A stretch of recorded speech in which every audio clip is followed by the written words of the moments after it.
All right, everybody, we're coming to a close on our Demons Saga. Man, what a trip. We've gone through zombie movies that are not demons. We've gone to haunted churches. We've gone to, I don't know, hippies. I don't know. I don't know why we have demons with all these titles. Even down to the last Fulci flick that we just did. And we're here to talk about the last one in the Demon Saga, which is Delamorte Delamore, a.k.a. Cemetery Man, a.k.a. Demons 96. 95. Demons 95. That's it. 255. So, yeah. If you listen to the last episode where I had Cort come on, he was like, hey, wink, wink, nudge, nudge. I want to talk about that movie. So we got the great, the mighty, the invincible Cort Psyops with us today. What's up, man? I would say that the 5 or 6 people that have kicked my ass in my life would probably argue that I'm quite vincible. I'm doing excellent, man. I did not realize Delamorte Delamore was like Demons 975 to the power of 3 or whatever. I was going to say welcome to Dr. Movie, a.k.a. Demons 12. I mean, it's just as realistic as any other ones past 2. So we're recording this before I get a chance to actually listen to the series because I've been listening along. I've worked my way up to the Demons the Ogre episode, and I'm like, oh yeah, everything you were feeling about that one, I'm like, yeah, dude, you're not wrong. This is just like this is basically the Fear of a Basement, like extruded for 90 minutes for television. It's not good. Yep. Let's have a swimming pool in here. We'll do a little inferno underwater scene. We'll do some green slime hanging off the ceiling, and there you go. Demons 3. Did you do the De Profundas, which is like technically a 3 Mothers trilogy that Luigi Cozzi did too? Did you cover that one on this? It's coming. It's yes. coming. Oh. Matter of fact, it's probably what 2 days ahead of this episode. Oh, okay. So we're time traveling back for everybody. Yeah, this series gets really. You did Black Demons too. I saw that pop up in my feed. Oh, yeah. Yeah. That's how it started. Racist. Yeah.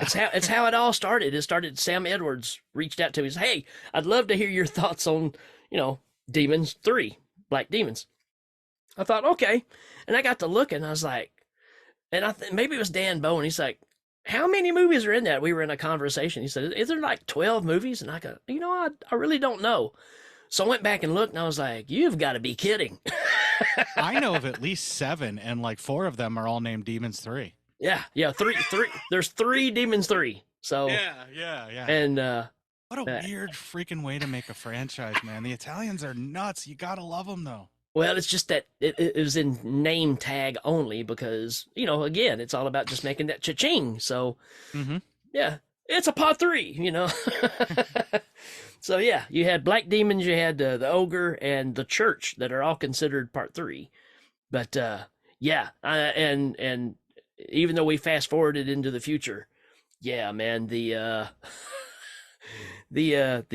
Third Mother trilogy unofficial third movie is really something. Yeah, Luigi Cozzi sure knows how to make them so that I don't want to watch them. Yeah. You gotta love him though. You're kind of like, oh, Luigi, Yeah, his heart's in the right place. He's just, right. He just kind of misses the mark here and there. Yeah. And again, I don't want to bag on him because I do like a lot of his stuff, and Sure. he's got the gumption, he's got the can-do attitude.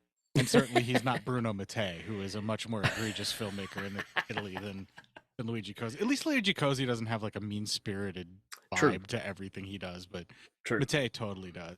Oh, but we're not talking about any of that. We're talking about Michael Suave. Or Suave, yeah. Michael Suave.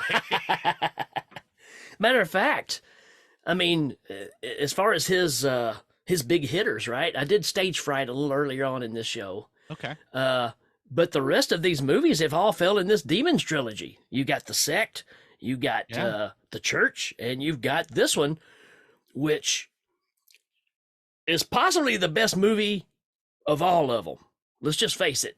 Even as much as I love demons and stuff, this movie is really something. The execution and the technical mastery of it, you are absolutely 100% correct. It's This may mind not blowing. be- yeah, Yeah, it's it may mind not. blowing that it came out when it did. Really, Yeah, yeah. It's not exactly everybody's cup of tea because this is No. certainly the most artistic flair Mhm. Calia Suave has done, and it's certainly the most dreamlike and just out there later Argento style of Italian filmmaking as well. But at the same time, it's so technically masterfully done, Yeah, and there's yeah, so many amazing effects. I feel like this is kind of the pinnacle of his directing career, whether it was because 100%.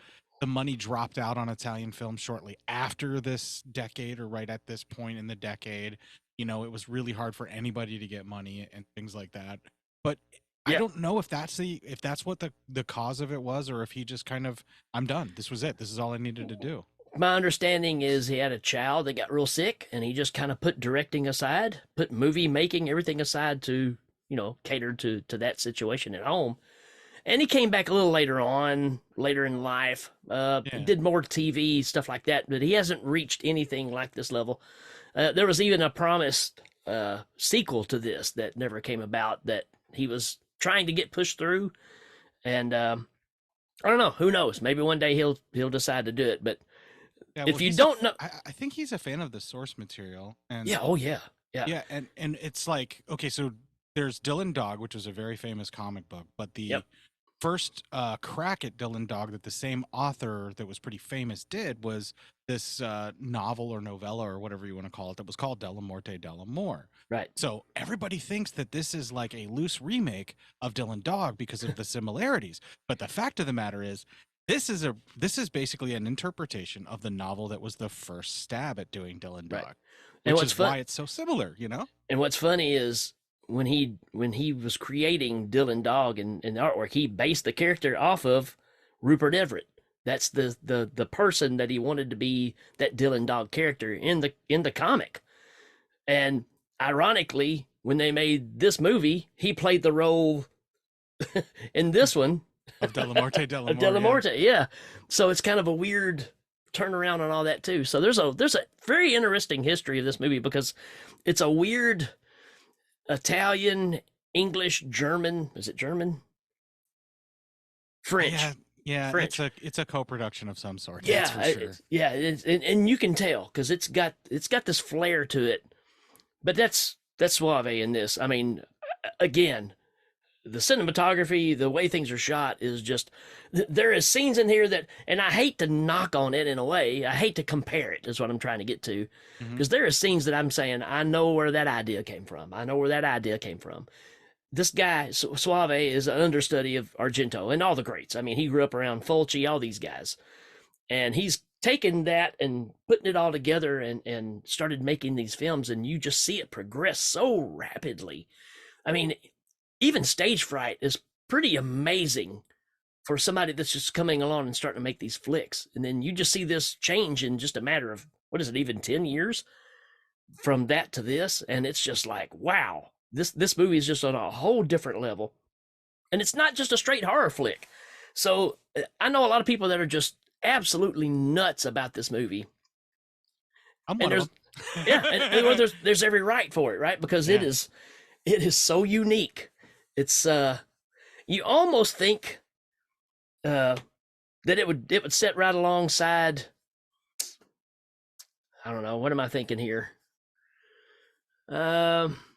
Oh, I think the same kind of folks that get into like Twin Peaks and that surrealist David Lynch feel could probably really dig this if they also liked horror a little bit. Yeah, I think you back it up a little bit and go more towards Bad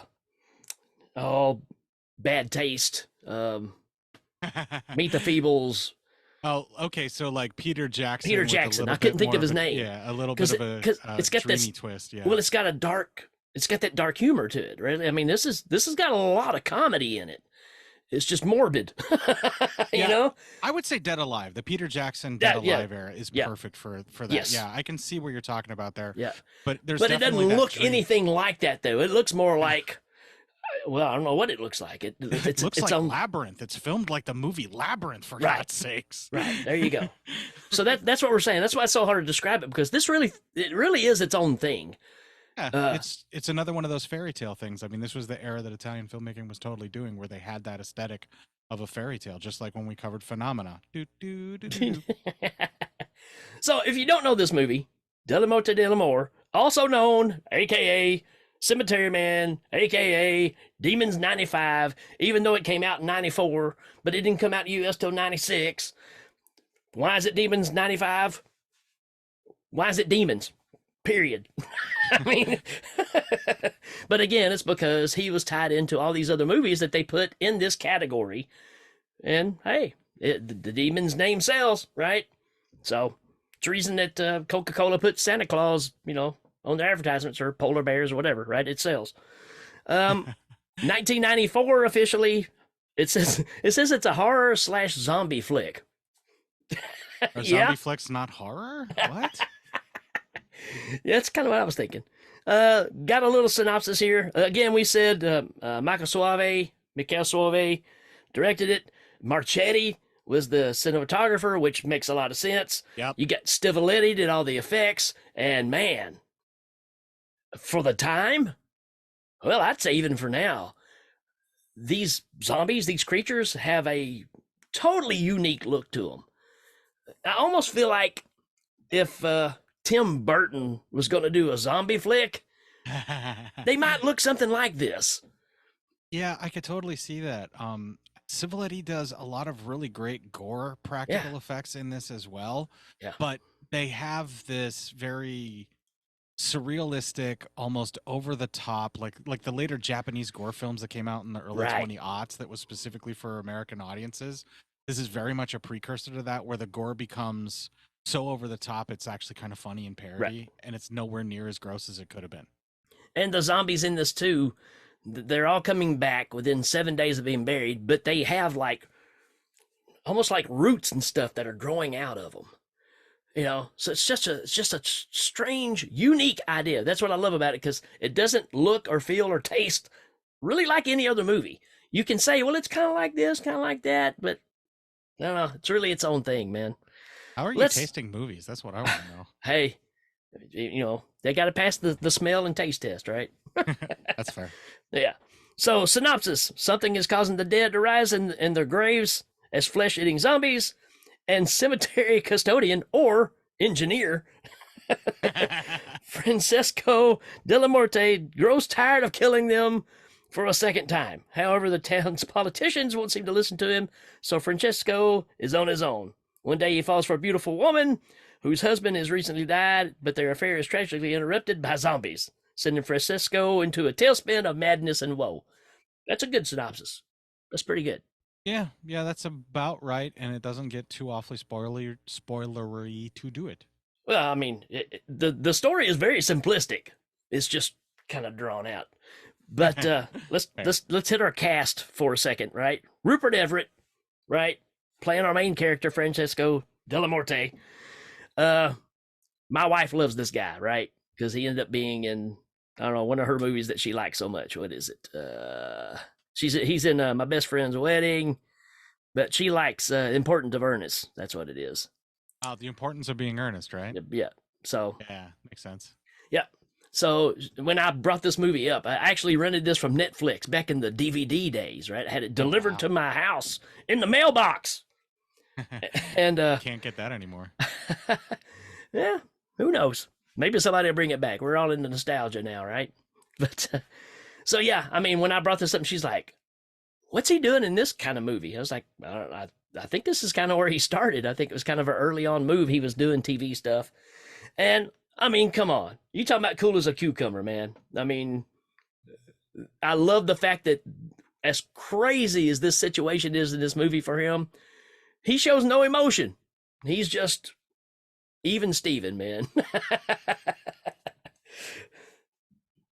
No comment?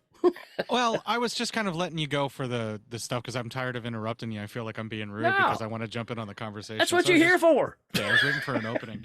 But I think the reason that he's so affected by this, and I think what they're kind of getting at in the movie anyway, is that he's got this complete lost sense of what is real and what is not real. Sure. So his sense of alarm or danger for any of this stuff only really ever happens when somebody else is in danger, and usually if his penis is inside of them at the time. Speaking of which, Anna Fauci, everyone. oh man, I mean, come on. She's in this movie for one reason only, her acting. And Yes.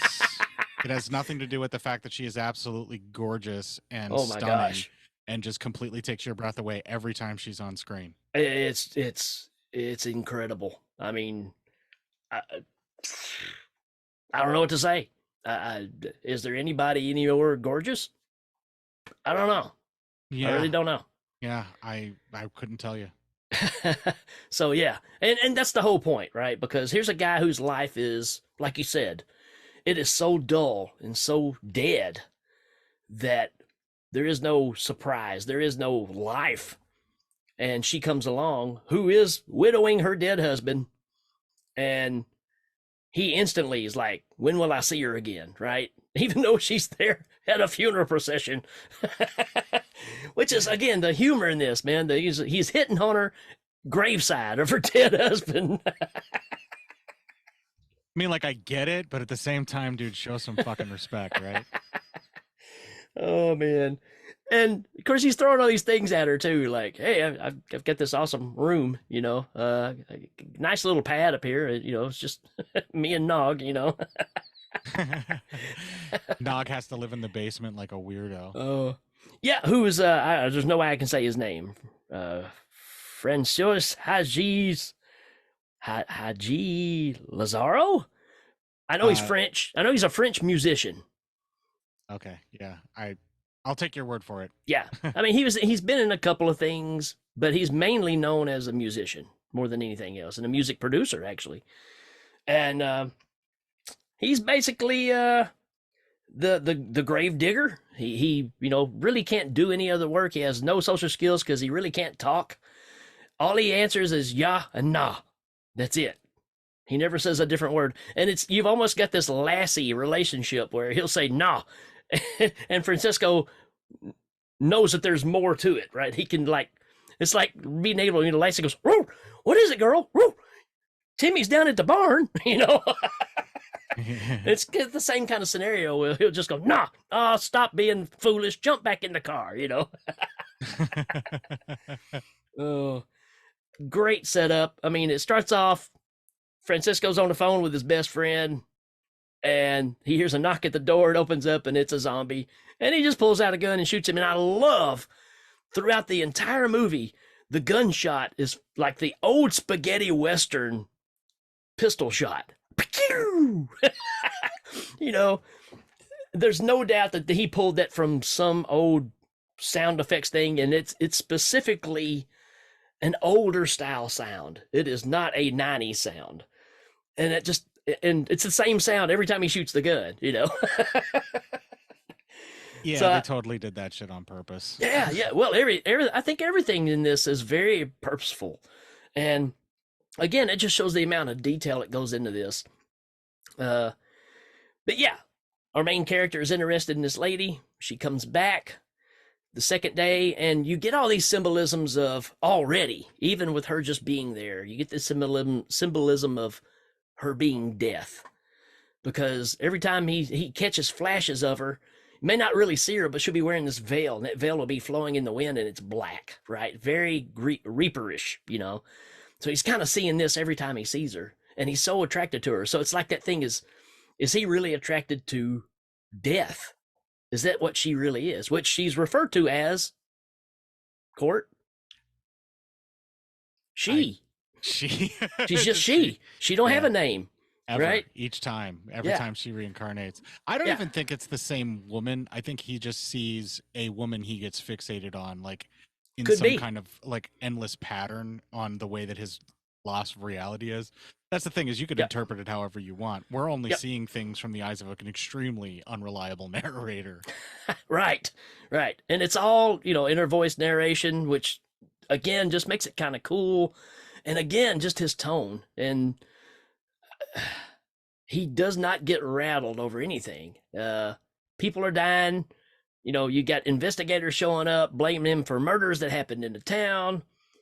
And he even gets to the point to where he's fed up with life. He's fed up with love. Every time he tries to get in this situation with she, like you said, could be a different person every time, but he sees her. It always leads to, I'll love you till I die, or even after death. Nothing can separate us. Well, he ends up with her, and apparently the word around town is Francisco is impotent. So, I mean, he goes to have a meeting with the mayor, and he's walking through some guys on motorcycles, and they are referring to this guy's impotence. Because, Italy, that's just how they roll. Well, it's also an extremely small town that no one ever gets to escape from for one reason or another. Right. Right.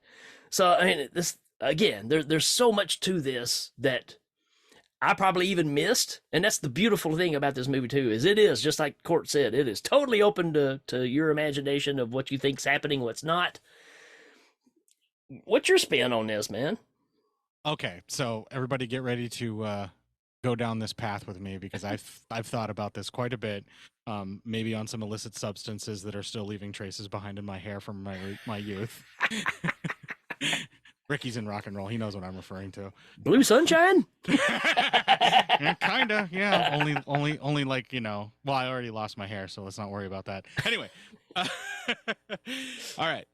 So there's a big set of themes in this, and it all means that in some way, shape, or form, Delamorte was ineffectual.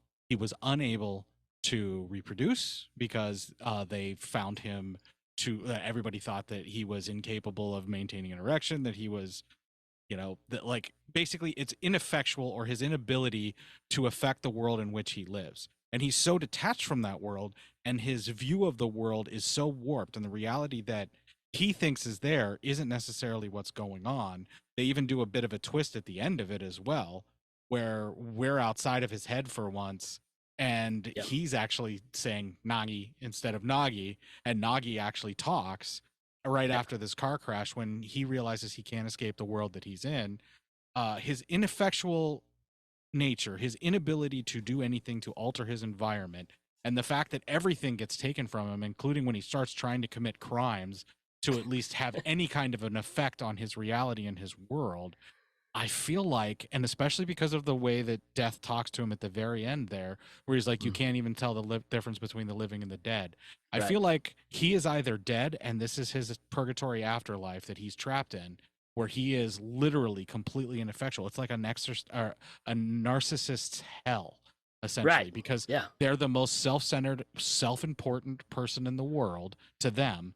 And to have everyone else just constantly ignore him and make him be ineffectual and putting him down has to be like a narcissist's hell that he's trapped in.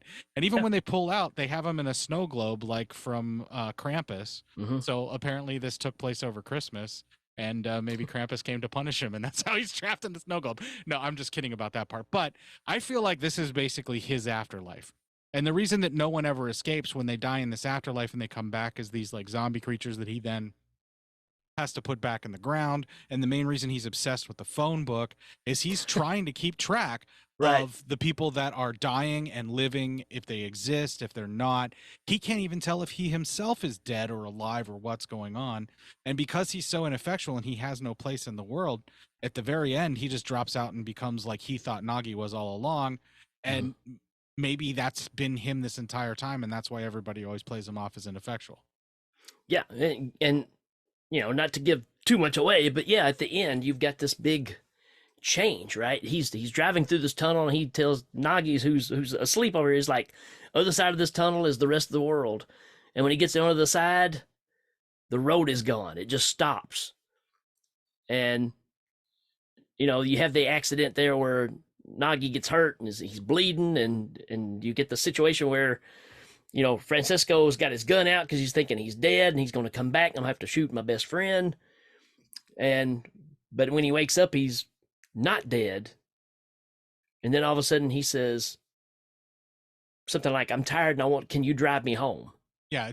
So now he's take me home. Yeah. Right. And that's, Nagi is now speaking like Francisco. Francisco says, yeah, you know. Yeah, Nagi, like Nagi always Yeah. said. Yeah. Yeah, so it's like you had that switch there. Well, and there's also, I mean, death is a huge bit of symbolism, but Yeah. the way that they try to escape the town that they're in is to go through a long, dark tunnel Mm-hmm. until they see a light at the end of the tunnel, Right. like going into death. And as he finds, death is no escape from wherever he is. Right. Even if he is actually dead, there's no escape from where they are. There's no difference between life and death where they are.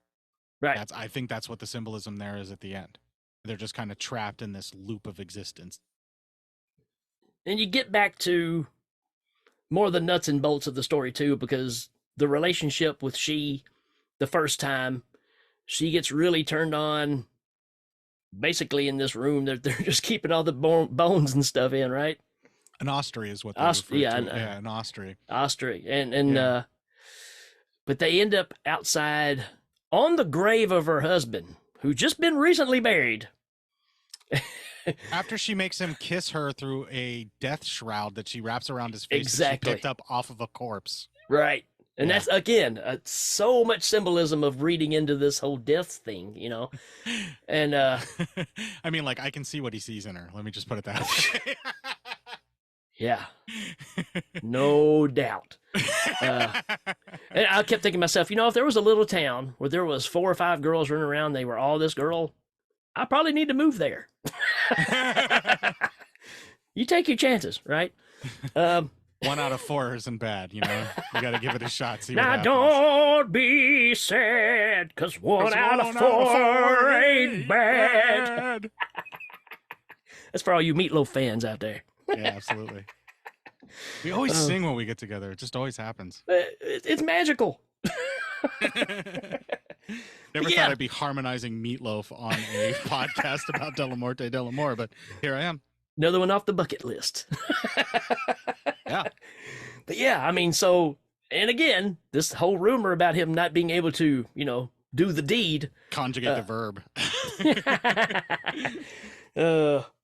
Yeah, not a problem, right? Because she is it. She is it. And ironically, while they're, you know, whistling Dixie, you know, her dead husband pops up out of the ground, right? And she gets attacked, gets bit, and collapses.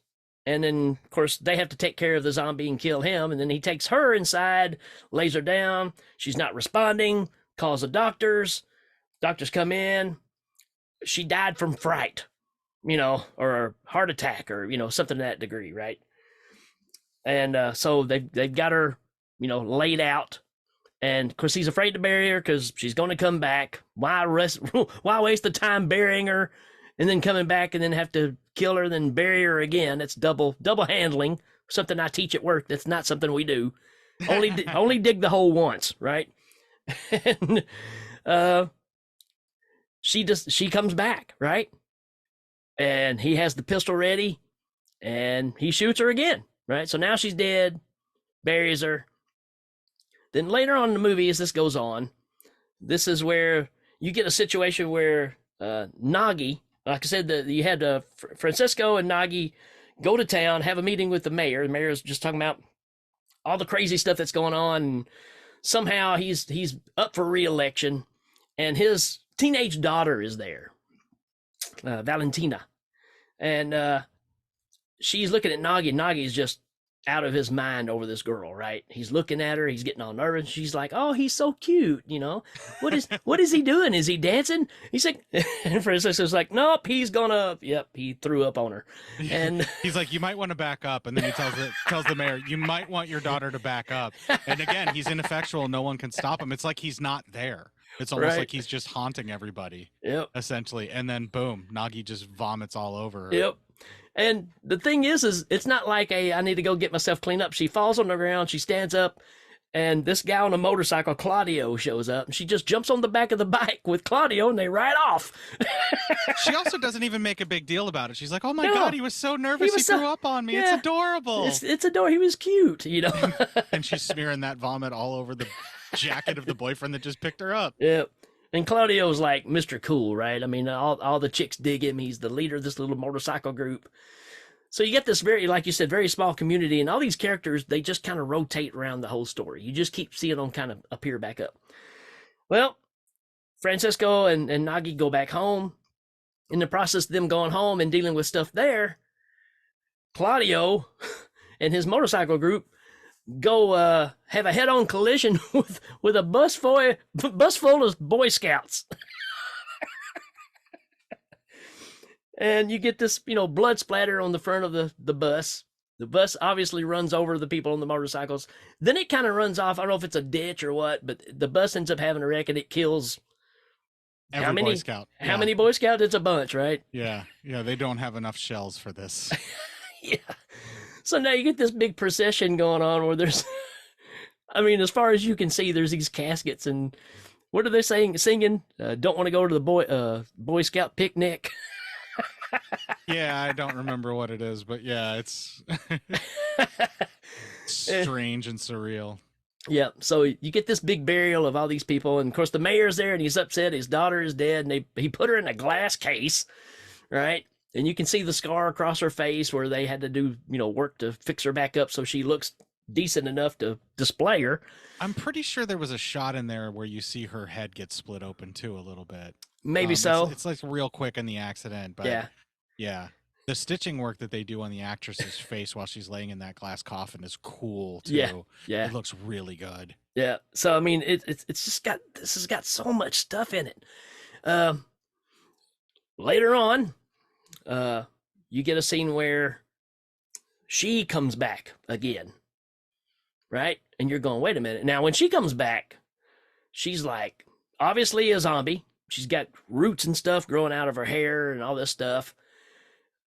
She's got, I don't even know how to describe it. It's almost like rolls of toilet paper that are flying behind her. They buried her in like a communion dress is what it kind of looked like. And I think it's like a veil for her communion dress or something similar to that, which is very clearly her father's choice because he infantilizes his daughter quite a bit in this. Yeah. And so Nagi digs her up and he just like her head had to be apparently stitched back on as well because there's all of a sudden this giant scar across her throat whenever he breaks the coffin. And he's trying to lift her up out of the coffin by her head, and then her head just pops off.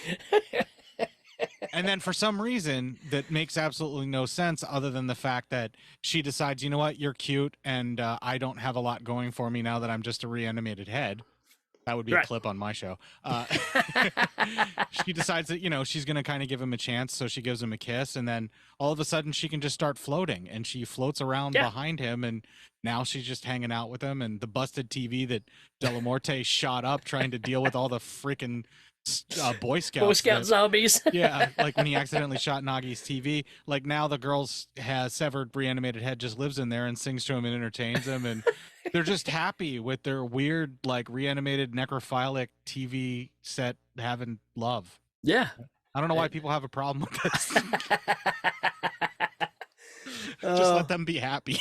And then the Francesco story, his woman comes back. She, who's been buried out there, she comes back, and of course she's obviously a zombie, but a very sultry zombie.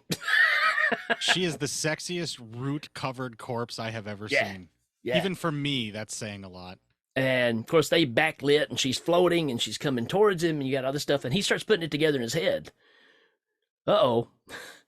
Yeah, she didn't die from the zombie bite. Right, which is pretty much canon in any zombie flick, right? If you get bit or scratched, zombie, demons, whichever you want to pick, you become that, right? So, or a nasty freaking viral infection at the very least of some sort that'll wreck your life, yeah. And he starts thinking, wait a minute, she didn't die from the bite. She wasn't even dead the first time. She was just out. Now, why the doctors weren't good enough to know that, because I guess with her laying there naked, it's hard to see. It's hard to keep your focus on, is she breathing or not? Just saying. Surely you could check for a pulse while staring at her tits at the same time. You would think. Come on. You would think. But you'd think if I was the doctor, anatomy. If I was the doctor, maybe not. I'm just saying. But anyways, yeah. So he puts it together that the zombie bite does not turn you into a zombie. So that's something a little different too. That's in this playbook, because that plays into something later on too, where Nagi tries to kill Francisco because guess what? She bites him, and Nagi automatically thinks, well, he got bit. He's going to be one. I'm gonna have to kill him. And he's like, wait a minute, that's not how it works. So. Lucky for him, he figured it out for her, that it happened from her just in time to save his life and continue on. Right. But again, is that his luck? I mean, because as this goes on, he don't really want to live. He's wanting to end something here, right? Because it gets to the point to where you brought up the phone books, which I think is another cool thing, right? He's keeping up in the phone books who's dying, who he's buried, and this is his form of entertainment. And there's a scene where they're burning trash and stuff. Nagi rolls out a wheelbarrow and dumps it, and it's got the phone books in it, which is being laid right onto a fire. He's like, what are you doing? This was my read, Yeah, he was like, these are classics. Just because they're expired doesn't mean that they're not good. And then out of that, you get the ashes that are coming up from the book, and they start floating up. You got these black pieces of ash like floating in the air, and they all come together, and it becomes this incredible Grim Reaper puppet, which is it's amazing. Yeah, it's really amazing. Cool. Yeah, possibly the best I've ever seen. Oh wow, yeah, it's really damn good. It's hard to beat that Reaper. I mean, it's a puppet, but it doesn't really move like a puppet. So this is the labyrinth thing I was referring to. Yeah, right. The puppetry things in this, like that. Yeah. So I mean, it's, and of course he makes up a point of quit killing the dead, start killing the living. Yeah, if you're tired of killing the dead, just start killing the living. And basically, he wants them to be shot in the head before they get buried, so they can't come back. There you go. So it's got all these twists, and the way that this is put together. There's a scene where, well, here we go. The next part. The mayor comes back and sees his dead daughter's head in the TV. The head's talking. Yeah, he wants to dig his daughter up for a campaign photo. Yeah, for a photo shot. I mean, and then obviously he gets upset when her head is missing and the coffin's been smashed in. And Delamorte, being Delamorte, is just like, yeah, whatever. I guess that's a thing that happened, but clearly I didn't do it. Yeah, I didn't do it. So, and but he hears her calling. Yeah, she calls out to him. Yeah. Yeah, and he tracks down there, and then she kind of spills the beans of, hey, we want to get married. Me and Nagi want to get married. These two crazy kids, one a headless corpse, the other one a gravedigger. And of course, the father, definitely doesn't approve, right? And he doesn't even act surprised that the head is talking to him. And again, he's not upset that she's reanimated. He's upset that she wants to marry the gravedigger. Yeah. And again, it just shows you kind of the just off-kilter feel that this movie's got. Again, it's the dark humor here. Oh yeah, this movie's so weird, dude. Well, the mayor gets killed in all this process, right? Yep. And he gets buried. He comes back alive. He's trying to climb over the security wall to using get an out. Old ladder that's like breaking on him and stuff. It's so funny. And Francisco's coming like, Mayor, you can't do this. He's like, You need to be dead. You need to be back here. You got to get back in your hole in the ground. He's like, I'm the mayor. You can't tell me what to do. So he just shoots him in the head. And then he goes, ex-mayor. Ex-mayor. Like he doesn't even give a shit. He's just so nonplussed about having to rebury a corpse. That's the biggest thing. That's the biggest takeaway of this movie. He just is tired of having to bury people twice. Is it? Yep. That's it. That's all that this is about. And being called engineer. Nobody ever calls him anything but engineer. Yeah. There's this little sweet lady that comes and visits the graves every day. And is physically more disabled with like she starts with like a cane. Yep. And then she's like carrying a walker, and then she has like an oxygen tank or something. Yep. I can't remember what it was, but like she's just clearly deteriorating right before his eyes. And she's even got pictures. Which one of these you think would look better on my tombstone? Right, she's visiting her future gravesite. She can't wait to be buried. And of course he goes, what you always say, both of them. Yeah. So bizarre, man. It's such a bizarre movie. But you got a new mayor, and the new mayor shows up, and his assistant is, guess who? That's right. she, Anna Fauci, comes out again. And of course, instantly, he's attracted to her. Can't say I blame him. Yeah. And we go through that same scenario again when she leaves. He's like, when will I see her again? You know? Well, ironically, she shows up at his place and starts making the moves on him.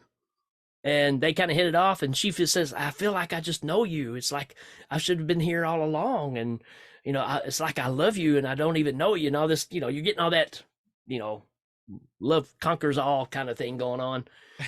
But then she says that she heard that he wasn't able, right? He was impotent. And she said that was a good thing because she was frightened of sex. No, she's terrified of penises. Well, yeah. I mean, that's what it comes down to. Yeah, she said she's terrified of erect penises is basically what she says. And can't say I blame her. Yeah. So as stupid as men are, what does Francisco do the next day? He decides to get his junk cut off just so he can be with this woman because he's so in love with her. Right. That's love. Even the fucking doctor's like, are you serious? Right. No, I can't do this to you. No. Yeah. So instead of cutting it off, he pulls out a syringe. I don't know.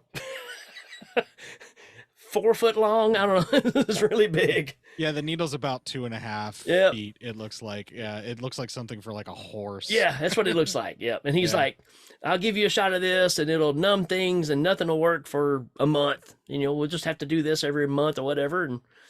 And he, you know, Francisco's like laying in a chair and he's going to flip over to his backside. He's like, no. I got to give a shot there. And it's quite a bit of liquid and quite a huge needle to have to go through. And it pretty much makes him sick and like unable to move for like a long time to where Nagi's taking care of business after this shot. Like, and the lady doesn't see him the entire time while he's ill. Like, what is he going through this pain for? Yep. And when she finally does show up, she says, well, basically her boss, the new mayor, the mayor raped her. Right. Raped her, and she liked it.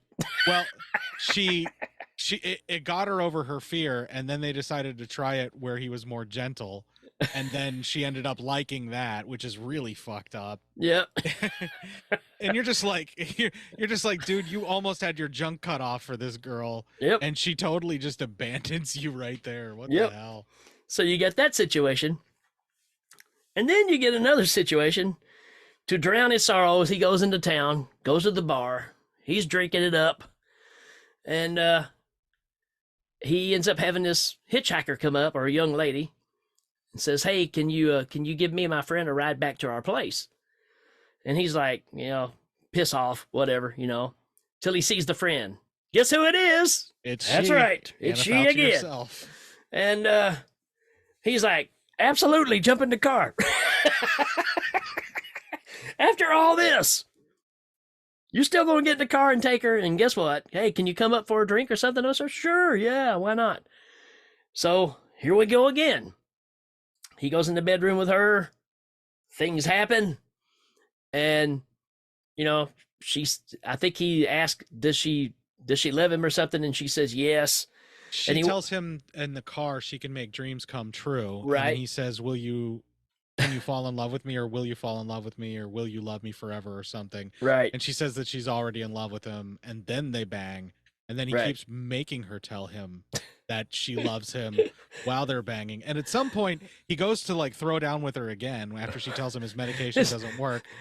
She's like, yeah, come on, this is the third time. Yeah, she's like, you've come 3 times already, and he goes, said, I faked the third one. Yeah, he says twice, I faked the third one. And you can tell she's like, no, I've had enough. Please just give me a break. Right. So he finally gets up, puts his pants on, stuff, goes back in the other room, and the other girl that's there hits him up, says, that's $100 or 100, whatever it is, wherever they're at, Leary or whatever. Yeah. He's like, what? Well, yeah, this is how we pay for our school. You know, we're going to college, and we're hooking. That's how this works. She's a hooker. And he's like, she told me she loved me, and she's like, said, that's 150. That's 150. And then he's like, she asked me to stay the night. He goes, oh, well, that's 200. That's 200. So he has hit a wall finally. Third time's the charm, I guess. he hits this wall, so he goes inside, back to the bedroom. She's kind of asleep, and they got one of those little plug-in heaters, right? He takes that heater, puts it up on the bed that she's still asleep in, throws the sheet over the heater, and walks out. Yeah, because she keeps talking about how she's cold and come back to bed to warm me and all of that stuff. So he just puts the heater in there, and then he says, "You'll never be cold again." And walks out. It catches on fire while he's standing there getting Boom. dressed. Yeah. He just lets it be. He just like is standing there like it's nothing. And then by the time he gets out to his car, you can hear all of the ladies in the apartment screaming as fire just fills the frame. You're like, what the fuck? It's such a left turn from everything else we've seen. Like all the humor drains from the last half of this, and it turns into like American Psycho. Yeah. And he's different at this point too. Because now he decides maybe he needs some different kind of action. He goes into town, he shoots some people, and it's all it gets to a point. It's kind of like a serial killer, right? Because there's a point where they do want to get caught to some degree, right? Yeah, it's kind of the thrill of the chase thing, and he's kind of at that point. He kills some people, burn these girls up for sure. The inspector, who's in this movie throughout the whole thing, always coming back and talking to him, trying to accuse him of stuff at first, and he's like, well, it couldn't have been me because of this. Well, we don't think it's you anyways. We think it's Nagi, you know? You get all these kind of scenarios, and it gets to where he's just blatantly doing stuff, trying to get the officer to realize it is him doing it, and the officer still is like, nah, it can't be you. You can't do that kind of thing. Well, that comes to the head in the cemetery where absolutely. The police officer carries or brings him like the scrap of paper from the check that he wrote the girls before he burned them alive. And he said, hey, I'm a man of the world too. I know why you were there and I know what this check is. I wanted to give you this back before it ruins your reputation. And he's like, well, isn't that evidence? Don't you need that for their deaths? And he's like, no, the man that already did it confessed. He immediately went home and killed his wife and his child and then killed himself, or he's in the hospital. He's, almost near death. And like Rupert Everett's character, Delamorte, is like mad about it. I can't even murder people to make a change or bring about anyone to notice me in this world. Like he's like really upset that someone quote unquote stole his crimes. This is where it gets really American Psycho. Oh yeah. So he goes to the hospital. I guess he's planning on killing the person that's claimed the right to his murders because he's pissed off about it, and goes there, and it's his best friend, which in the opening scene of the movie, he's talking to his buddy on the phone. And they're friends through the whole thing. He's involved in very little. You don't see him much in the movie, just clips here and there. But he's laying in the hospital bed. He's close to dying. And he can't believe that his best friend did this. And this whole time he's having this conversation with him, what little he can talk. Because he drank a whole bottle of, what did they say, iodine? Iodine, yeah. He chugged a whole bottle of iodine, and that's why he's dying. Yeah, and a nurse will come in. What are you doing in here? And he'll just pull out the gun and bam! Shoot the nurse, keep sitting there, keep talking to the guy. The nun comes in. The doctor comes in and asks why the nurse is laying on the floor and why is she being so lazy. Checks the stuff and says, it was the nun first, right? Because he goes, why is she on the floor? Oh, she's praying. Yeah. He's like, whatever. And then so he checks all the dials and everything, ignores all the blood that's clearly everywhere, says some kind of weird nebulous thing, and then he gets shot in the head. And then falls right on top or right next to where the nun is. And then he goes back into the dialogue of like, why did you take my crimes and all of this kind of stuff. Right. And then the nurse comes in and asks what happened. And he said they murdered each other to her. And she's like, she's just looking at him like, I know you're lying. He's like, what? You don't believe me? And then he just fucking shoots her. Yep. And then she's laying there dead. And then he goes back to interrogating the guy. And he finally gets to the point where the guy is getting worked up again. And he goes to answer him. He spits out the tube and he says, who are you? Yeah. Yeah. He doesn't even know who you are, like at all. And that's where you don't even know for sure if any of the people that he's been killing or if any of the zombies that he's been reburying after shooting or any of this is even real. And then he just tells him to go away. Yeah. He just asks him to let him die in peace. Go away. Yeah. So, you know what this movie, I mean, another movie I think this kind of ties into, or you can see the similarities, is it's got a bit of Fight Club in it. Know what I mean?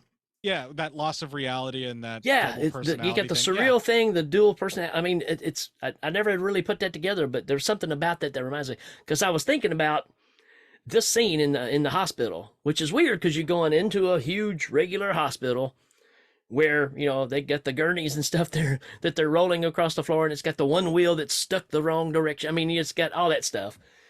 But that scene where he's in the room and it backs up and you get this overhead view, and that room is set up just like the scene in Suspiria where all the Yeah, where girls they're are in the gym. in the Yeah. gym.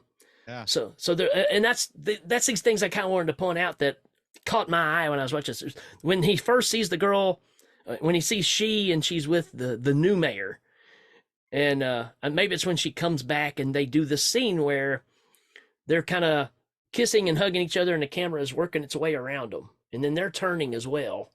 So you kind of get this kind of thing going on, which is just like the scene in Carrie, where William Catt and Carrie are dancing at the prom, because you get the camera going around, but they're also dancing around. But then there's a displacement that happens, and he ends up in a scene where she's back off and he's up here and he stops.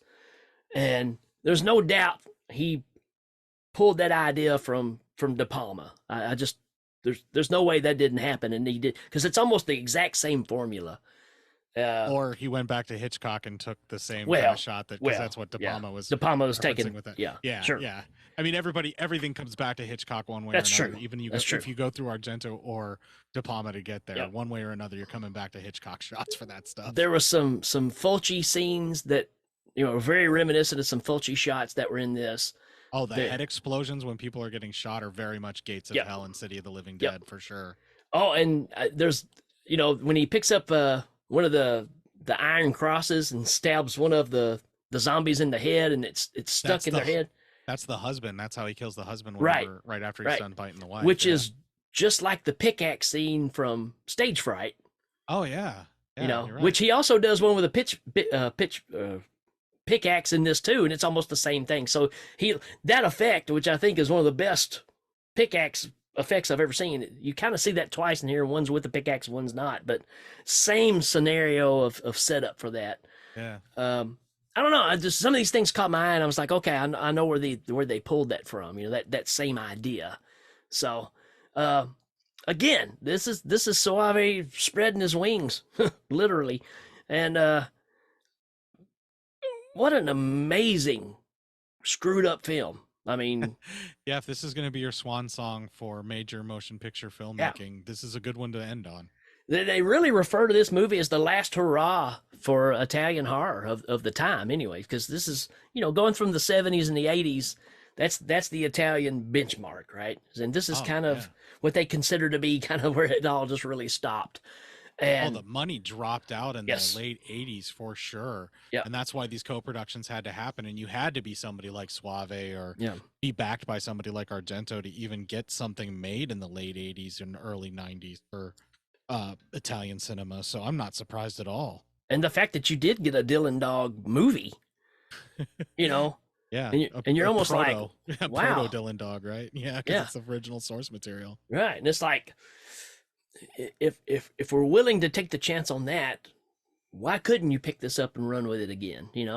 So I don't know. Of course, that really flopped. Dylan Dog did not do well, at all.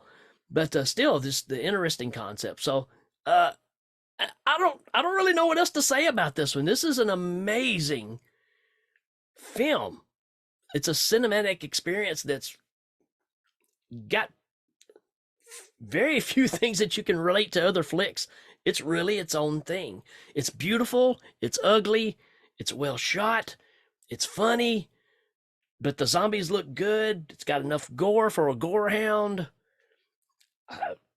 It's got a Terry Gilliam kind of feel with so much more. Yeah, that's actually perfect. Terry Gilliam instead of Twin Peaks. That's the surrealism, is Terry Gilliam. Nailed it right there. Yeah, and that's why it's so hard to describe. And you can tell just from listening to the story, the content of what's happening here. This movie is just bonkers, but it's so well done. And at the end of it, you still don't really know what you're watching. You're kind of going, okay, I saw this movie back, I don't know, 20 years ago, and I'm I just watched it again recently, and I'm still trying to figure out exactly what I just saw. So I've loved this film for 23 years. yeah, I knew about it because I was a Fangoria reader, but I could never find. And Cemetery Man, the original like VHS release over here, was heavily cut. Yeah. So I could never really even find that because that was super out of print by the time I was looking for this in like 98, 99, you know, when I was in school in Pittsburgh. I found a bootleg copy of this that was recorded from a Japanese laserdisc, complete with the Japanese subtitles over top of the film. And it was widescreen, and it was recorded to a VHS tape. And I bought it at well, I can't say the name of the store because like it was a bootleg. So, and I don't even know if they're open anymore because it's been 20 some odd years, but it was everybody that knows me from Pittsburgh knows that it was the music store I always went to buy my movies. So we'll just leave it at that. But anyway, it was a total bootleg, and I paid like 20 some odd bucks for it. It had Japanese subtitles on it, and it was the widescreen matte. So there's black bar at the top and the bottom, you know, and it's like ultra widescreen. I watched it. I bought it on a whim because I wanted to buy a zombie movie, and the guy literally said, "Oh, you should buy this one. You see Anna Fauci's tits constantly." And I'm a 20-year-old guy, so I'm like, sure, why not? Yeah. You know, and he was like, you know, he told me about Mikel Suavi and you know, because I was an Argento fan and stuff, so he steered me towards this film, and I loved it. I absolutely became obsessed with it. And I was in college at the time, so I literally showed it to every single person I possibly could. That's what you do, man. If you were over at my house to get drunk because you could keep a keg in my tub and get away with it and not have to worry about getting busted in your dorm because I had an apartment, you were watching De La Morte to be able to drink at my house.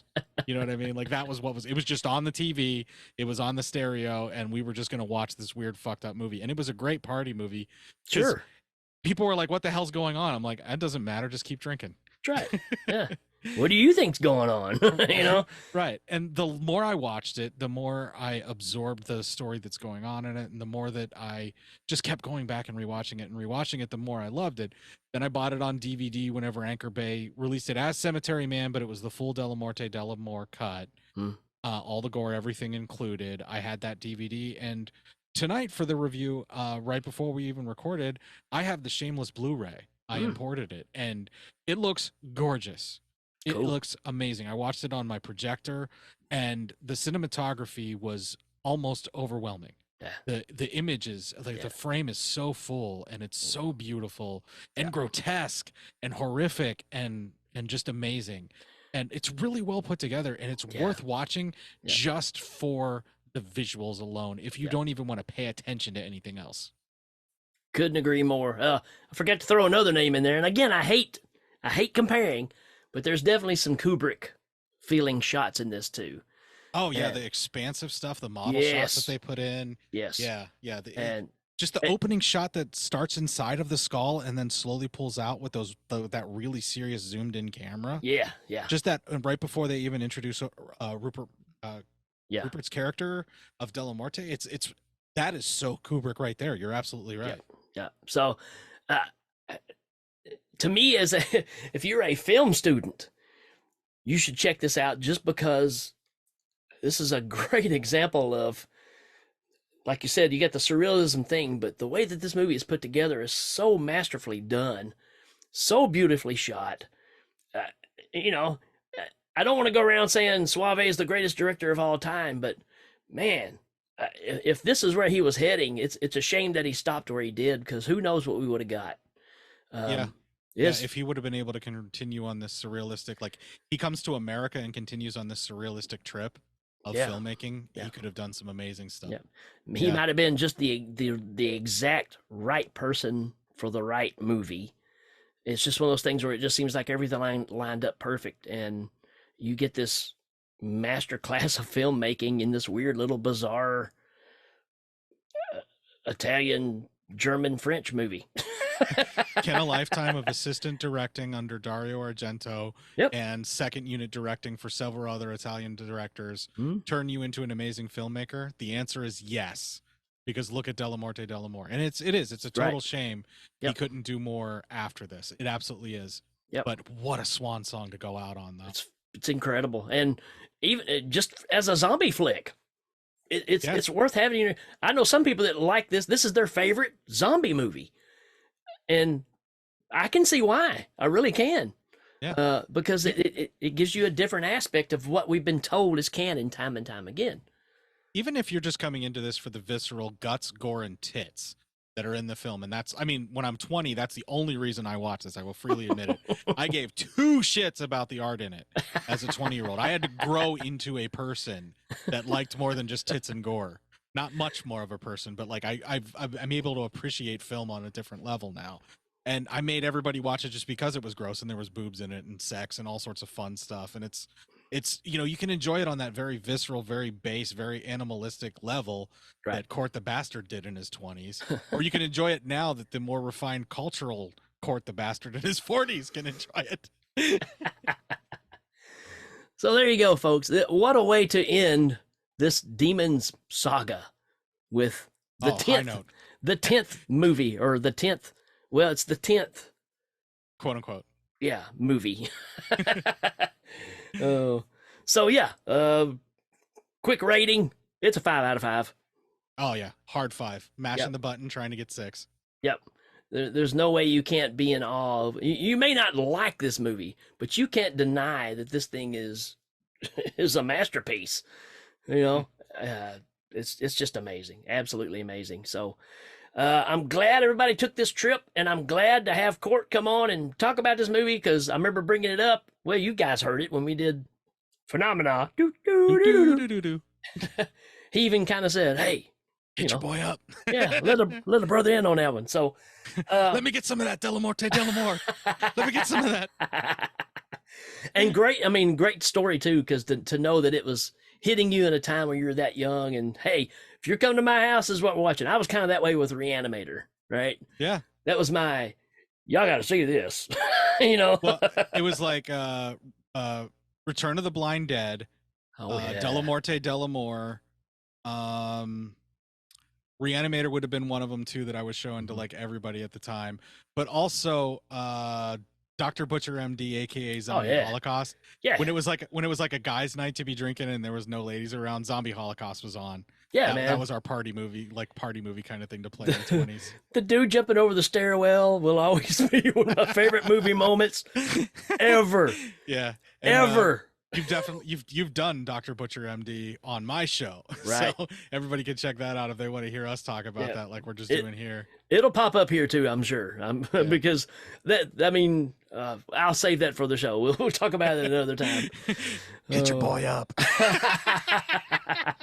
Maybe we should do a mental rental with it someday. That'd be a blast. There you go. There's an option. So, folks, if you're listening to this and you would like to hear a mental rental, now mental rental is a show that Cort and myself do, and we do movie commentaries, and it's for the Patreon for Legion. So if you sign up for that, you have access to all this stuff that you really can't get anywhere else. And if you're a Patreon listener and you would like us to do a commentary for that, let us know. We'll do it. Yeah, we will do it all night long. You can do it all night long. Man, it's always a blast. I always love getting together with you, man. Always fun. Yeah, absolutely, Ricky. I always have so much fun recording with you, man. It's always a blast. Thank you so much for having me on to do this movie. No problem, man. I'm sure this thing will keep going. We'll keep adding on. You'll keep saying, "Hey, man, let me in there." So, not a problem, man. Not a problem at all. All right, folks, that's going to be it for this episode. We will check you later. Do.